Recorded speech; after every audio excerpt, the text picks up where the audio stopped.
Kabanata 8. Malakas na lagabog mula sa basement ng bahay na iyon ang pumukaw sa pagbabalik-tanaw ni Celine sa nakaraan. "Pakawalan mo ako rito, kung sino ka man. Pakawalan mo ako." Bahaw na tinig na iyon pero sapat para tuluyang magbalik sa kasalukuyan ang lumipad na kamalayan ng dalaga. "Shit! Ang matanda na ito, gagawa pa ng gulo. Kapag may nakarinig sa pagpapalaho niya, baka lalong nang gumulo." Inis na lumalis sa pagkakalumpasay sa lapag ng kanyang mini-gym si Celine at padaskol pang sinuntok ang wasak na punching bag at bumaba na.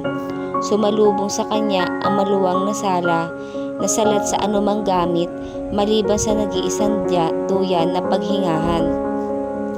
Mula roon ay tanaw namin ang duyan ng komedor na may ilang piraso ring gamit na pangkusina at isang pabilog na mesang may 2 upuan.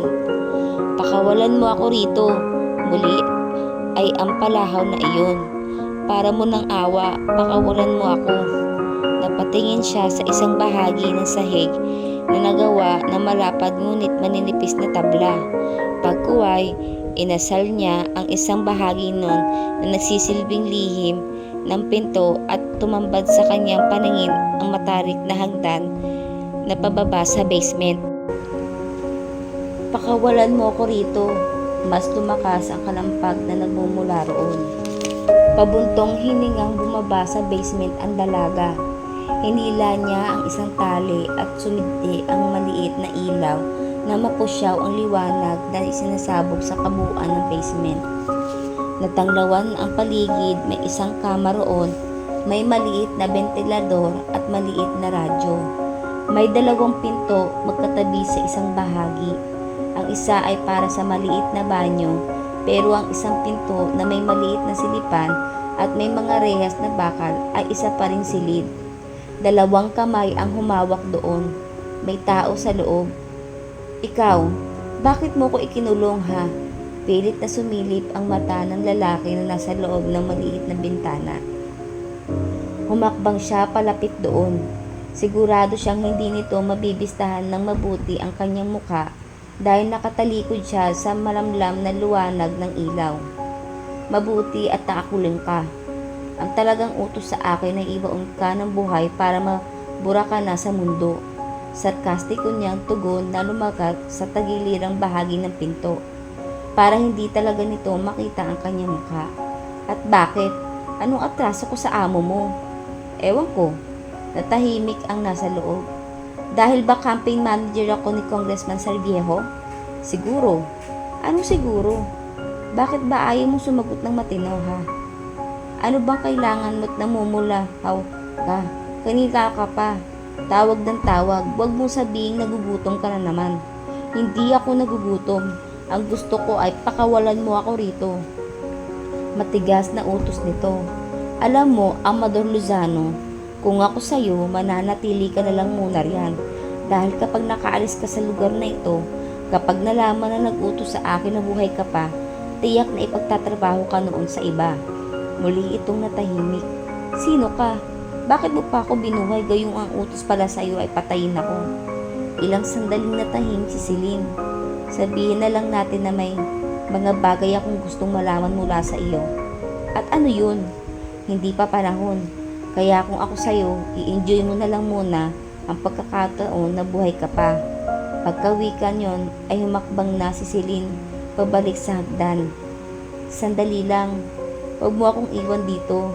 Bahagyan na tigilan ng dalaga sa gagawin sanang paghila sa tali ng switch ng ilaw. "Kung ako sa iyo, mananahimik na lang muna ako." Oo nga, at malayo sa karamihan ng bahay na ito na nasa isang maluwag na looban at naliligid na matataas na pader. Kapag nakagipitan dahil may nakarinig sa malakas mong boses, baka mapilitan akong patahimikin ka na ng tuluyan. Tuluyan na niyang pinatay ang ilaw at umakyat na sa hagdanan. Talagang iba yung pag-iingat ang kailangan nating gawin. Sigurado ako na ang isusunod ng taong nasa likod ng pagkawala ni Amador, tensyonadong wika ni Congressman Salviejo, habang palakad-lakad ito sa kabuuan ng sala ng mansyon nito. Huwag kang mag-alala, sweetheart. Kaya nga narito si Lawrence, malambing na wika ni Miss Sarviejo, at palihim pang tinapunan ng malagkit na titig ang binatang nakaupo sa tabi ng minibar. Naiilang na sampasimple nag-iiwas ng tingin dito si Lawrence. Nasaan na kaya si Celine? Naaalala pa kaya niya ako? Ang nangyari sa amin? Wala ba talagang halaga sa kanya yun? God, bakit sa halaga sa kanyang yun? Sa akin ay para iyon ang pinakamagandang pangyayari sa buhay ko. Iyon ang laman ng lumilipad sa isip ng binata. Hindi ba, Lawrence? Untag ni Miss Sarviejo sa kanya. Ho? Tila nagulat pa si Lawrence na nasa tabi na pala niya ang ginang. Ang sabi ko, mas maganda siguro kung magbakasyon muna kaming mag-asawa sa iisang lugar na malayo sa karamihan, malayo sa mga intriga, sa panganib, para naman marelax siya. Pero syempre, para lalo mapanatag ang loob ng sermo, dapat ay kasama ka, hindi ba? Oho, paiwas na napudyo nito ang mga mata na tugon ni Lawrence. Talagang hindi siya komportable kapag kaharap ito.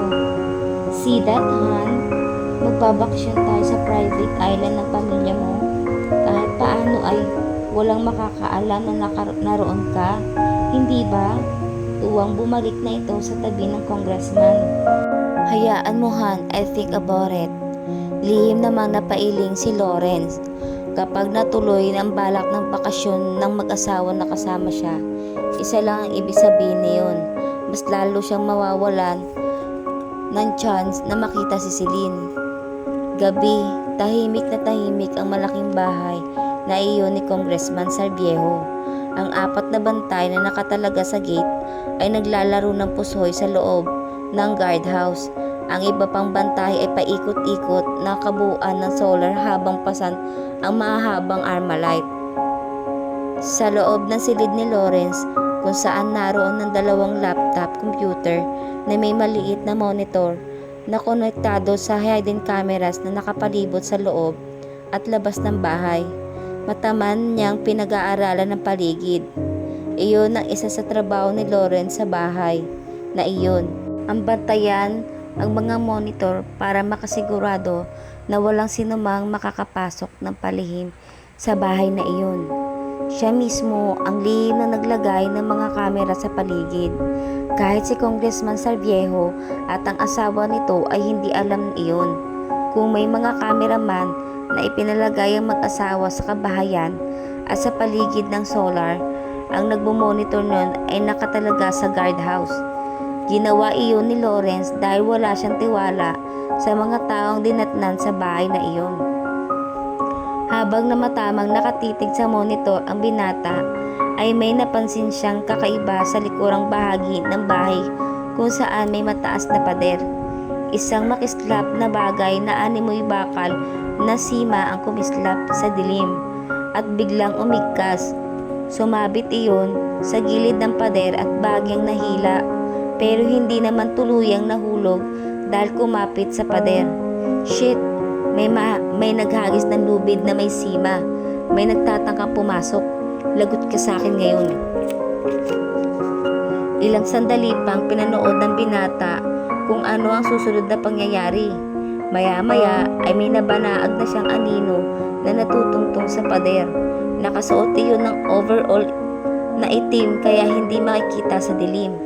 Pero ang kamerang ikinabit ni Lawrence sa paligid ay may night vision at inted na talaga sa ganoong pagkakataon. Maya-maya ay 6 pusang walang kalatis na bumaksak sa ibaba.